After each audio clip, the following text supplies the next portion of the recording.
All right, I want you to visualize a scenario, and I want you to really put yourself in this room. It's a high-stakes moment. Okay. You are a doctoral student. You've invested a decade, 10 actual years of your life into this one thing. You've racked up the student loans. You've learned these, dead languages that literally no one speaks anymore. You've been living in the library. Exactly. You smell like old paper and stale coffee for years, and you've produced this massive 250-page dissertation. It is your life's work. The magnum opus. And now, the moment of truth. You are sitting in that terrifying, sterile room, wearing the one itchy suit you own, probably bought at a discount store just for this day, and you're facing a committee of 5 professors. And here is the kicker. They aren't smiling. This is the defense. It is the academic equivalent of a gladiatorial arena. It's the moment that decides if you get to be called doctor or if you're just a student with a lot of debt and no future in the field. It's everything. It is arguably the most stressful hour of an academic's entire life. Exactly. And this is precisely where DCA Hillman found himself. He's the guy at the center of our deep dive today.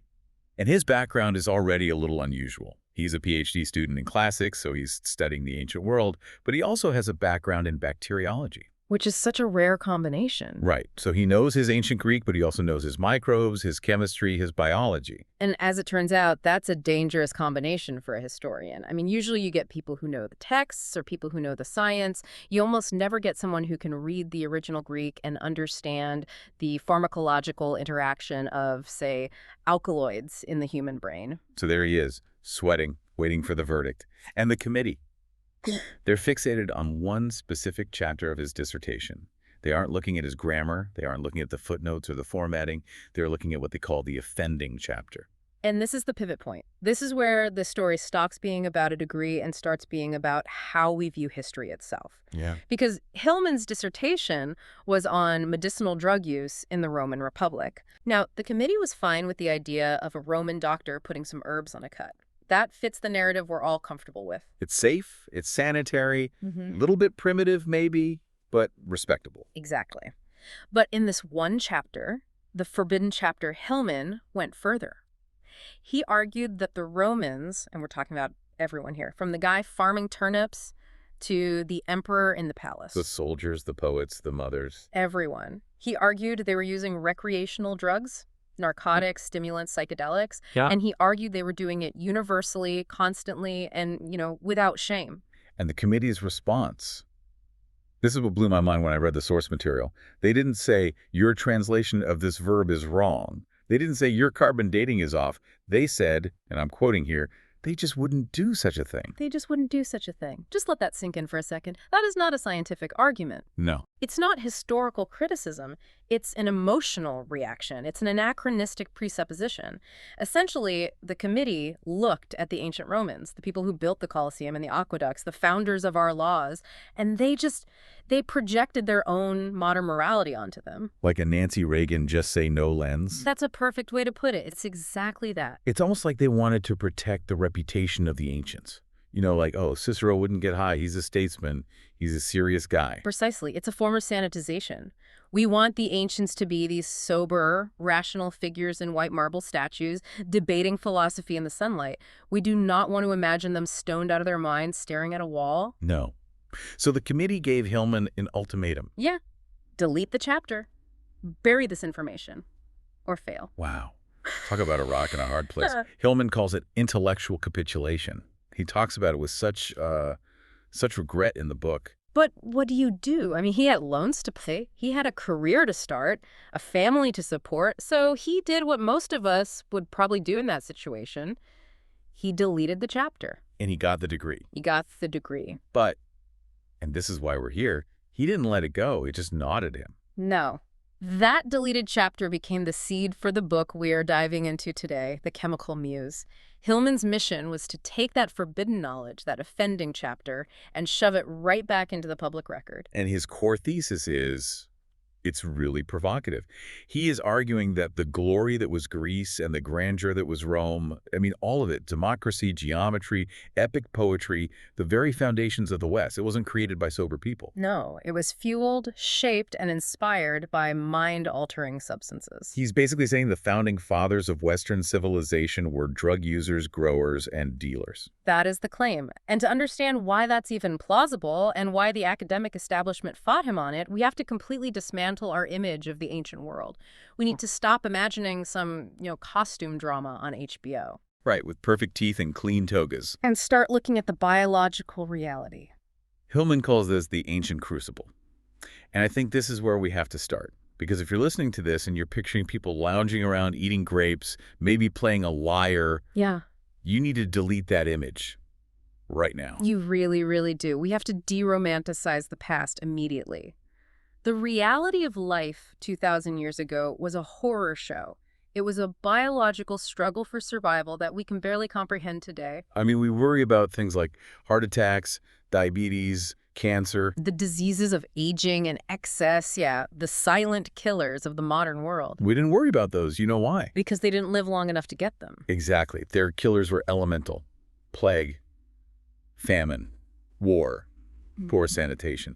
Death wasn't something that happened in a sterile hospital room behind a curtain with beeping machines. No, it was happening on the street corner, in your bedroom, in the marketplace. It was visceral and smelly and loud. The sources mention the Plague of Athens specifically. This is the epidemic that killed Pericles, the guy who essentially invented democracy. And the descriptions, they aren't clinical at all. They're gruesome. The historian Thucydides gives us the account. And you have to remember, he survived it, so he saw this firsthand. He describes bodies heaped one on top of another. So he's left in the streets. People dying like flies in the temples. Total lawlessness, because everyone just assumed they'd be dead by morning, so why follow the laws? It creates a psychological toll that is just so hard for us to wrap our heads around. It's a state of constant, high-level trauma. And it wasn't just the microscopic stuff, right? It was the environment itself, the animals. Yes. I was reading through the section on snakes, and I have to be honest, I almost closed the file. It is pure nightmare fuel. The ancient world was teeming with things that could kill you painfully, and they didn't have anti-venom. You mentioned the snakes take the seps, for example. The sources describe a venom that caused instantaneous putrefaction. And putrefaction just means rotting, right? Like your flesh just gives up. Yes. You would literally start to rot on the spot. Your flesh would just liquefy. Or the dipsas, another serpent whose bite caused an extreme dying thirst that no amount of water could quench. So you'd drink until you burst, and you'd still die thirsty. Exactly. These aren't just animals. In the ancient mind, these are monsters. These are divine punishments. And then there are the dogs. We love dogs. Dogs are man's best friend. But in ancient Rome? Mad dogs. Rabies. The Latin word rabies literally means frenzy, and it was rampant. If you were bitten, it was a death sentence. There was no cure. Well, there was a cure. Well, yes. The medical writer Celsus recommended, and this is just horrifying, holding the patient underwater until they either drank or drowned. That's not a cure. That's just a different way of dying. You're drowning someone to save them from a virus. It was pure desperation, and that's the key word here, desperation. You have snakes that make you rot, dogs that drive you mad, scorpions and spiders threatening your children in their cribs. There's that Nietzsche quote. The Greek knew and felt the terror and horror of existence. He wasn't being poetic. He was being literal. Absolutely. This isn't just life was hard. This is life was a waking nightmare. And this brings us to the crucial point regarding drugs. When you live in an environment of constant trauma, constant physical pain, and the ever-present shadow of death, you don't take drugs just to party. No, you don't take them to have a fun Saturday night. You take them to survive. You take them to cope with the psychological trauma of simply being alive. That completely reframes the whole conversation. It shifts it from decadence to survival. If you're watching your neighbors die of plague and you're worried about a snake melting your leg, yeah, you probably want something to take the edge off. They need something to take the edge off. It becomes a basic necessity, like food or water. So, if the motivation was coping, let's look at the tools they had. This brings us to part one, the ancient pharmacy. And to understand their pharmacy, you have to understand one word. It's a Greek word that really defines this entire discussion, pharmakon. Pharmakon. Okay, so obviously that's where we get pharmacy and pharmaceuticals. It is the root. But we've sanitized the word in English. In ancient Greek, pharmakon meant three things simultaneously. It meant medicine, it meant poppy, and it meant poison. Wait a minute, so the word for cure and the word for poison were the same word? Yes, and that reflects the reality perfectly. There was no FDA, there was no safety seal, there was no clear line between a healing dose and a killing dose. The substance itself wasn't good or bad, it was about the dose. So the same plant could save you or kill you, depending on how much you took. Precisely. The Latin distinction was a bit clearer. They had medicamenta for healing and venena for poisons, but even then, the line was blurry. You used what worked, even if it was dangerous. It implies a kind of respect for the power of the substance. It sounds like a kitchen sink approach. They were throwing everything nature provided at the problem to see what would work. Absolutely. Let's look at what was actually in this medicine cabinet. You have the botanicals, of course, things like pine resin, Which was basically ancient Neosporin. ubiquitous. It seals wounds and actually has some antibacterial properties. If you got cut by a saw or a farming tool, you slapped pine resin on it. Simple, effective. And then you have things like pennyroyal and rue. Those were used to regulate menstruation, which is a polite way of saying they were effective contraceptives, and abortifacients, a crucial part of life management. And frankincense and myrrh. We know them from the Bible, the gifts for the nativity. But they weren't just nice-smelling perfumes, were they? No, they were medical staples, anti-inflammatories. But also, practically speaking, they were used to mask the smell of rotting corpses at funerals. Again, the proximity of death drives the usage. If you're dealing with bodies in a hot climate, frankincense is a necessity, not a luxury. Okay, but then we get to the animal products. And this is where it gets weird. I need you to explain the beaver testicle cure. Because I read this and I just thought, surely this is a joke. Ah, yes. Castoreum. It's a classic example of ancient logic meeting biological reality in a very strange way. The myth, as I understand it, was that beavers knew hunters were after their testicles for medicine, so they would bite them off and leave them behind to escape, which is a vivid image. A very vivid, albeit biologically incorrect myth. Castoreum actually comes from a gland near the beaver's anus. Okay, somehow that's not better. Drink this juice from a beaver's anal gland is a tough sell. Perhaps not. But here's the fascinating part, the science behind it. Why did ancient doctors prescribe beaver juice for headaches and fevers? Well, what do beavers eat? Wood. Trees. Specifically, they eat a lot of willow bark, and willow bark contains salicylic acid. Which is, wait a minute, isn't that the active ingredient in aspirin? Exactly. The beaver's gland concentrates this chemical from their diet. So when an ancient doctor prescribed castoreum for a fever or pain, they were, without knowing it, prescribing concentrated aspirin, and it worked. The patient took the beaver juice, and the headache went away. That is absolutely wild. They had no idea about the molecular chemistry. They didn't know what salicylic acid was, but they figured out through trial and error that stuff from near the beaver's butt cures headaches. Trial and error over centuries is a powerful scientific method, even if it's messy. If something works, you keep doing it. It's the same logic for the other weird stuff, isn't it? The heavy metals. Like white lead, yeah. Yeah. They used it in plasters for wounds. It killed bacteria, which was good, but it also poisoned the patient with heavy metals, which was very bad. It was always a trade-off.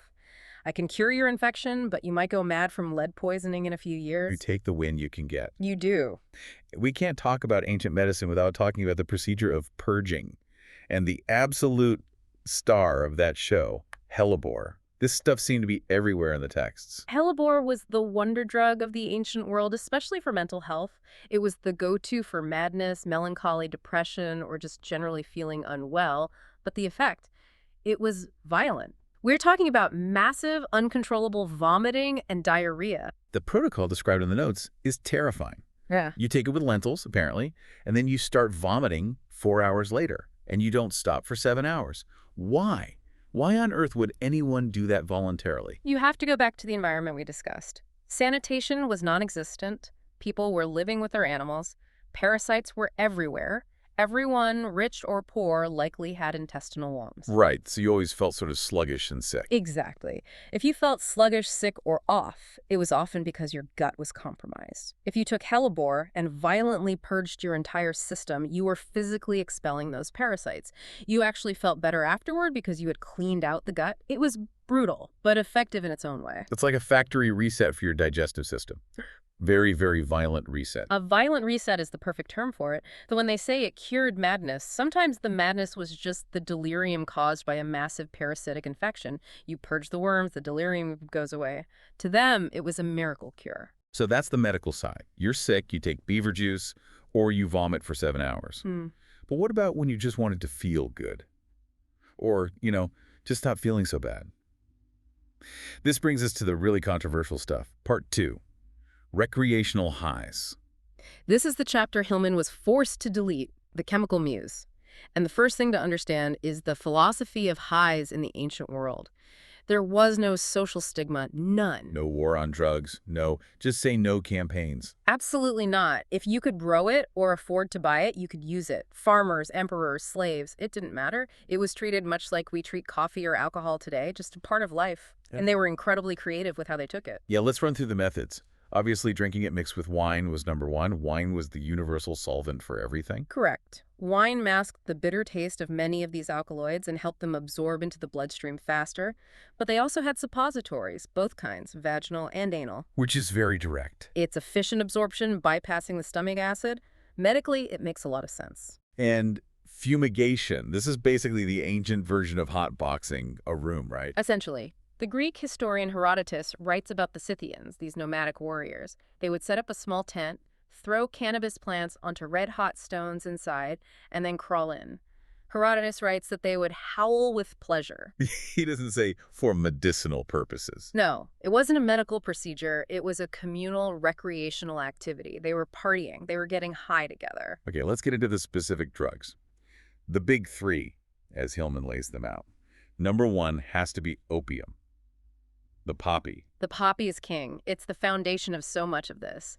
And it wasn't something you had to go to a dark alley to find. It was grown in gardens right next to the cabbages and the onions. It was a household crop. Hillman points out this fascinating detail about Virgil. We're talking about Virgil, the guy who wrote the Aeneid, the national epic of Rome. He actually wrote farming tips on how to grow the sleep-inducing poppy. Papaver somniferum. He gives you agricultural advice. And this is where that translation bias comes in again. For centuries, scholars have often translated the Greek word mekon, or the Latin papaver, as poppy seed. Like what you'd find on a lemon muffin. Which sounds completely innocent. Oh, he's just growing some seeds for baking bread. Right. But Hillman argues, and the context overwhelmingly supports him, that they meant the opium latex, the drug itself. Think about it. Virgil specifically calls it the sleep-inducing poppy. Poppy seeds on a bagel don't make you sleep. Opium makes you sleep. It's so obvious when you put it like that. So why the mistranslation? Is it just that same sanitizing instinct? It has to be. It's a desire to keep our heroes clean. Look at the famous story from Thucydides about the siege of Pylos. You have Spartan soldiers trapped on an island. They're starving, they're dying of wounds, and these brave divers swim underwater, risking their lives to smuggle supplies past the enemy blockade. I know this story. Standard translations say the divers were smuggling poppy seeds and honey. Now, just apply some common sense. You are a diver. You are swimming underwater, holding your breath, dodging enemy ships, risking immediate execution if you're caught. Are you going to do that to smuggle a bag of poppy seeds so the soldiers can have muffins? Absolutely not. That's insane. It doesn't make any sense. Exactly. It's completely illogical. You smuggle painkillers, you smuggle opium. These soldiers were wounded and terrified. They needed relief. They called it the tears of the poppy lacrimae papaveris. It was a heavy narcotic, not a snack. Hillman argues that by translating it as seeds, we strip the story of its logic just to keep the ancients sober. That makes so much more sense. It changes the entire story from a picnic delivery to a desperate medical rescue mission. And that logic applies across the board. Opium was their morphine, their Vicodin, their everything. Okay, so opium is the downer, the painkiller. Then you have number 2 on the list, wormwood. Wormwood. Artemisia absinthium. This is the primary ingredient in absinthe. The green fairy, known for its association with artists and poets in the 19th century. Right, but the Romans were way ahead of them. It contains a chemical called thujone, which is a neurotoxin. They used it for artistic inspiration and for confidence. It was often soaked in wine to make it more palatable and to help the thujone dissolve. But it's dangerous. Very dangerous. Lucretius, the great Roman poet who wrote On the Nature of Things, is said to have been driven mad and eventually to suicide by a love potion. Many scholars now suspect it was a wormwood-based concoction. It walks that very fine line between inspiration and brain damage. It sounds like they were more than willing to risk the brain damage for a shot at the inspiration. It was a high-risk, high-reward culture when it came to altering consciousness. And speaking of walking fine lines, Mm. that brings us to number 3, the nightshades. This is the really scary category. We're talking about plants like henbane, mandrake, datura, also called Jimson weed, and belladonna. These are all anticholinergics. Okay, for the listener who, like me, failed chemistry, what does that mean for the user?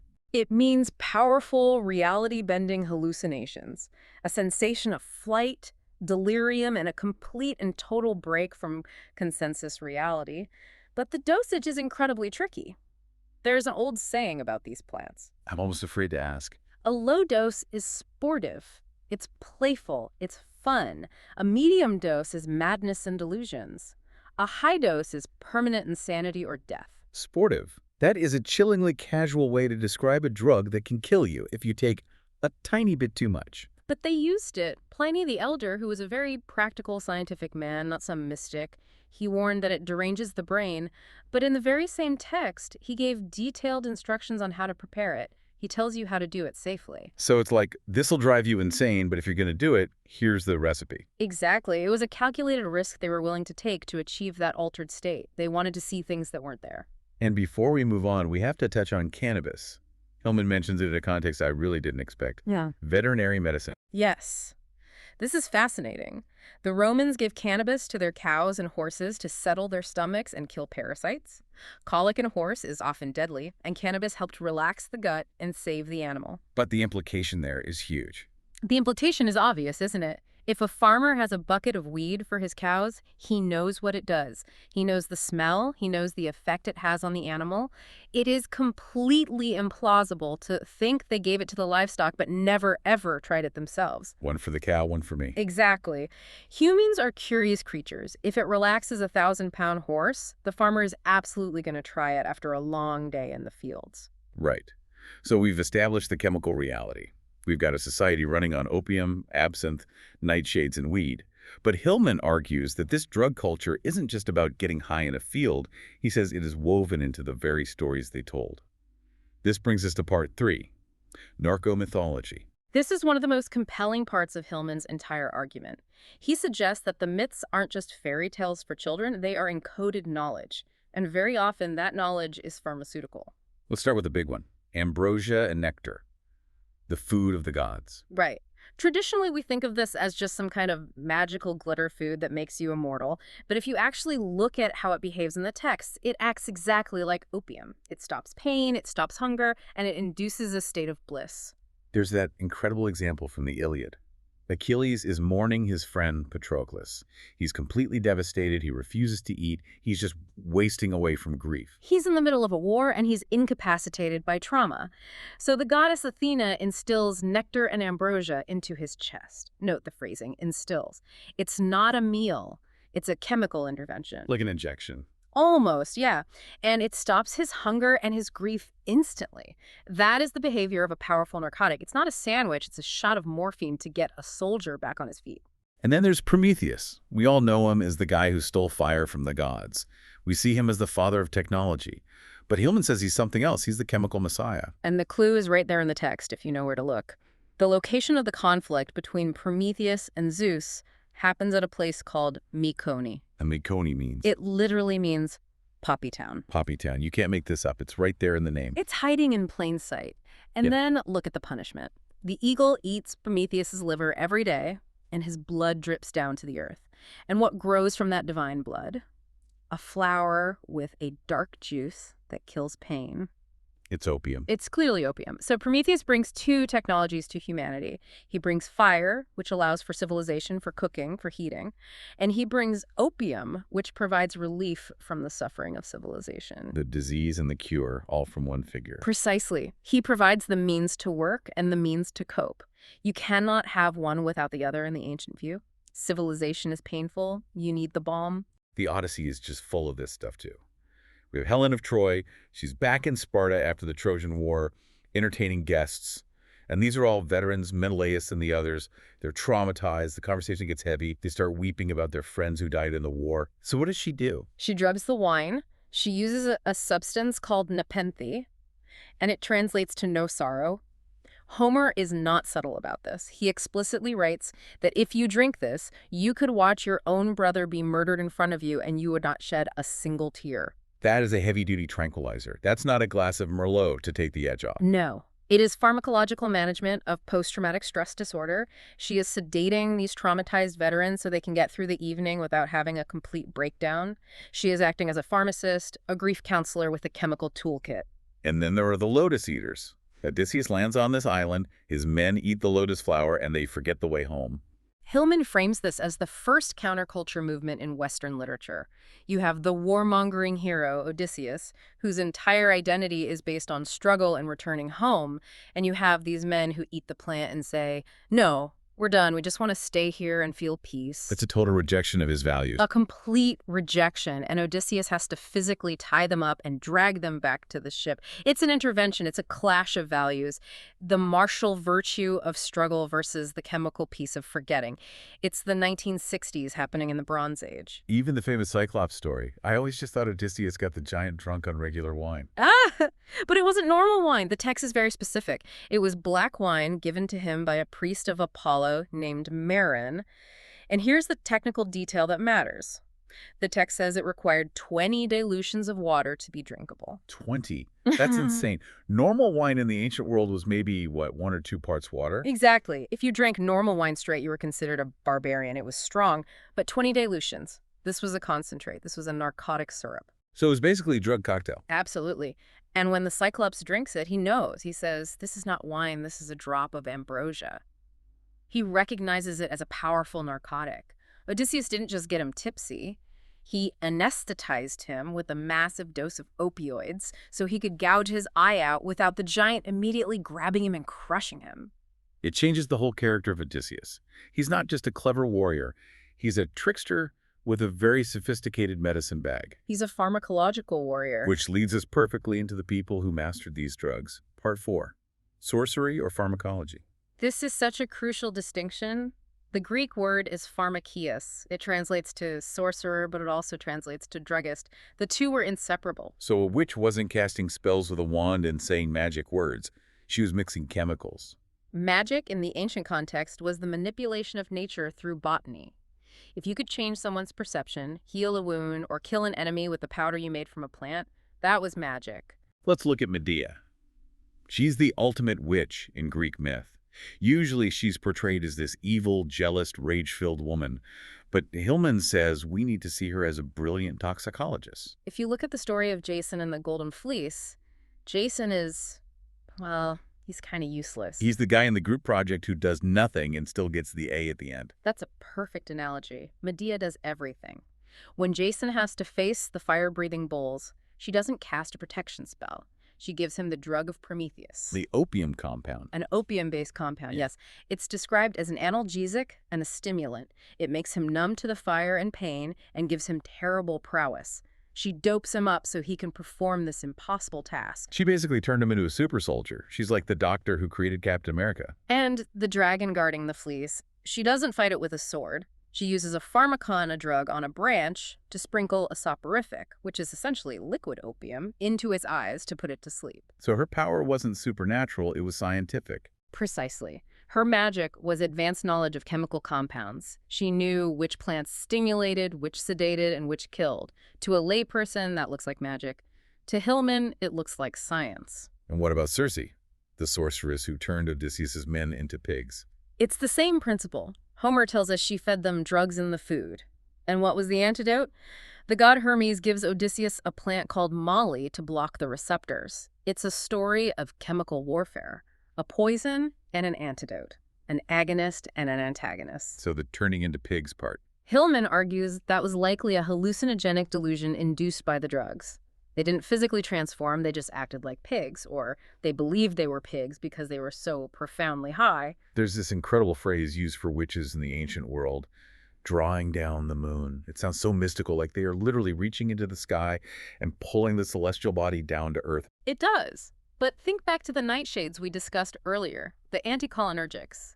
At high doses, they cause profound hallucinations where size and distance become completely distorted. Objects seem to grow or shrink, The horizon shifts and wobbles. The laws of physics seem broken. So the moon isn't actually moving. No.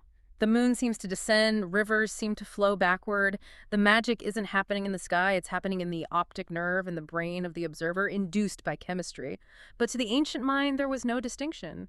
If I see the moon come down, then the moon came down. The drug bridged that gap between reality and the supernatural. That is a profound thought. It implies that their supernatural experiences were actually chemical experiences. Which brings us to the final piece of this puzzle. We've talked about medicine, recreation, myths, and magic. But what about the high arts? Philosophy, poetry. Part 5. The divine gift. The muses. The daughters of Zeus in memory. In the myths, they provide relief from sorrow and inspiration. Hillman argues this is just another metaphor for the chemical muse. It's the idea that creativity isn't just an internal process, it's something you ingest. You take something from outside of yourself to unlock something deep inside of yourself. And you see this most clearly and most viscerally in the cult of Dionysus. The god of wine. Yes, but that's a very simplistic view. He was also the god of mania, of madness. His followers, the Maenads, were women who would go into the mountains, dance in these wild frenzies, and tear animals apart with their bare hands. Now, have you ever seen someone drink a glass of Pinot Noir and then go tear a goat apart? Not typically, no. I mean, maybe at a really bad wedding, but generally speaking, no. Right. Alcohol alone doesn't explain that extreme behavior. Hillman suggests, and the evidence supports this, that the wine was just the delivery system. The solvent again? Exactly. They were spiking the wine with things like ivy, baroni, and, yes, nightshades. The goal was something they called entheogen, which means holding the god within. They believed that chemical intoxication was a form of spiritual possession. When you were that high, the god was literally inside you. The madness wasn't a side effect, it was the entire point. And this wasn't some fringe cult. This was a central part of Greek religion, even the Oracle of Delphi, the Pythia. The most respected religious figure in the entire Greek world. Kings and generals wouldn't go to war without asking her first. And what did she do? She sat on a tripod over a fissure in the earth, inhaling vapors and chewing laurel leaves, which have mild narcotic properties. Her prophecy was a state of delirium. Pliny the Elder, our skeptic friend, even noted that people in his day would drink helicacabos, which is a type of nightshade, to play the inspired prophet. Right. They'd drink it and then go rave in public. The ancients accepted that madness, whether it was drug-induced or from some other source, was a hotline to the gods. They didn't stigmatize it, they institutionalized it. If you wanted to talk to Zeus, you needed to alter your consciousness. So let's try and wrap this all up.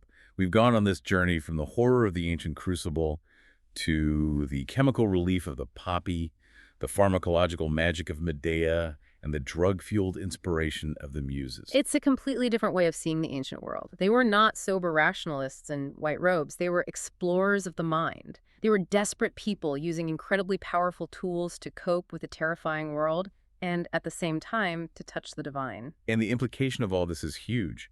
If we scrub the drugs from the history books, as that dissertation committee wanted to, we are fundamentally lying to ourselves about who these people were. We lose the context for everything.